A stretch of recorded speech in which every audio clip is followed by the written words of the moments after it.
Sister, నువ్వు నా sister అయినందుకు చెయ్యాలే ఓ ఫేవరు. ఫియర్ లేకుండా అడిగి. పెళ్ళాలకు అనుమానాలు ఎక్కువ అంటారు కానీ ఆ అనుమానాలు రాకుండా మొగుళ్ళు బిహేవ్ చేయాలి కదా. చెయ్యాలి కదా. ఇంతకు బావ ఏం చేశాడు? మొన్న ఒక రోజు నైట్ అంతా ఇంటికి రాలేదు. వర్క్ చేశాడేమో. ఎక్కడా? పైగా ఆయన బట్టల పూల వాసన కూడా వచ్చాయి. పూల వర్క్ ఏమన్నా చేశాడంటావా? అందుకే అనుమానం. ఇంకా అనుమానం అంటే 10 ఏళ్ళు కడిగేద్దాం. కడిగేయటం ఈజీయే, కనిపెట్టడమే కష్టం.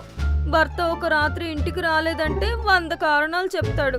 అడిగి అబద్ధాలు వినే కంటే అడగకుండా నిజం కనిపెట్టడమే బెటరు. కరెక్టే. బావ అసలే ముదురు, 4 చివరు ఉంటాయి అబద్ధాలు. అందుకే నేను కూపీ లాగుతుంటా, నువ్వు కవర్ చేస్తుండు. ఇద్దరం కలిసి నిజం బయటికి లాగేద్దాం.